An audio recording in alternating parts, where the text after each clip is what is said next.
Hello everyone, welcome back to EPL Fantasy Tips. I'm your host, Simon Barraclough. Well, I hope you all enjoyed last week with the friendlies for the World Cup preparation.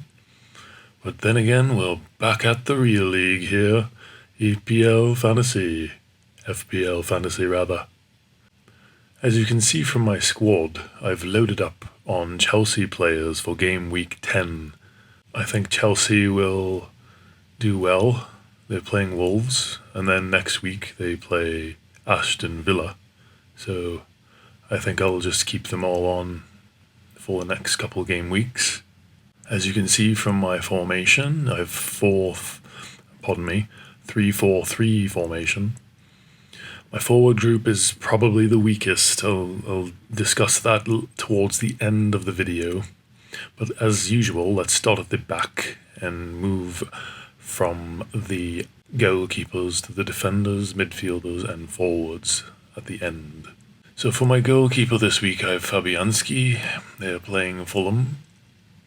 I like that they have a low selection rate for Fabianski. ICT index is about average, but that's alright. So for game week 10 and 11, there's Green. I'll likely keep him in for the next 2 game weeks. He got a shutout against Wolves, so 7 points for that game week.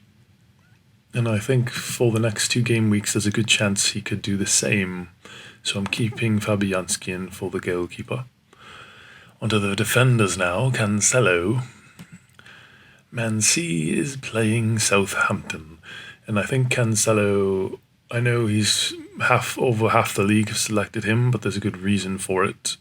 He's always one of the better defenders. And last game week against Man U, that was surprising, wasn't it? For the fixtures, we have Southampton and Liverpool. I'll likely take him off for game week 11 and 12. Obviously, they're not playing. But for now, he's good against Southampton. For the next 2 defenders, I have James and Silva. James and Silva for Chelsea are playing Wolves. Reece James hasn't done so well in the past 3 game weeks, so I think he's due for a point or 2 against Wolves and Aston Villa for the next game week. Same thing for Silva. I transferred Silva in this game week since I'm quite confident about Chelsea. And he actually got 2 assists in the previous 2 game weeks, so good on him, and low selection rate. He's a good pick for this game week, and the next one as well. Alright, on to the midfielders. We've got Pascal Gross. 21.8% of selected is still a good low rate, and his ICT index is one of the best in the league. He's a surprise pick, and I've kept him. I didn't expect to keep him for this long, but I think his numbers are looking good, and I don't see him slowing down at all. History, he seems to put up a point every second game week or so. So, yes, fixtures are looking alright. I know against Spurs, it's not the greatest opponent, though there's a good chance he could still score. And there's a lot of green with Brighton's schedule coming up, so I don't think I'll be transferring him out anytime soon. Next we have Luis Diaz. Again, the low selection rate, which I like. He got an assist last game week and he only played half the game, so hopefully they'll keep him on for the entire game this week. And I know he has some difficult opponents, though I still think he has a lot of touches and is likely, if they play him the full game, there's a good chance he'll get at least an assist. Past history, yeah, against Bournemouth he had 2 goals, and that's why I think there's a good chance he will repeat the performance at some point. And next, Mr. Consistency himself, Wilfred Zaha. he seems to score or put an assist up every second game week or so, so he's due, since in the last 2 game weeks he didn't score. So I think Zaha, you got to have him in for the next month or two. There's a lot of green in Crystal Palace's schedule. Highly recommend Wilfried Zaha here. And the last of the midfielders is Sterling. I've captained him since I'm confident with him and in Chelsea's upcoming games. Very low selection rate with Sterling, which is very attractive, and ICT index is also low.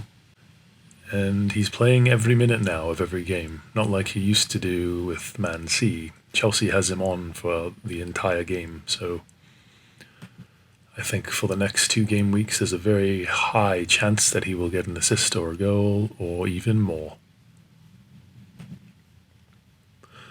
Next we have the forward group, Mitrovic, Tony and Isak. This is probably the weakest forward group I've had in a long time, though I'm hopeful that Mitrovic and Isak will play at the end of their games. Maybe they'll play half the game or 20 minutes or so. I'm still confident that if they do play, they'll get a point or two. So with Mitrovic, he has a foot injury, though, like I said, if he does play, he still has a high chance of scoring. And again, Fulham has some green coming up in their schedule, so I will likely hold on to Mitrovic for a while. And next we have Ivan Toney.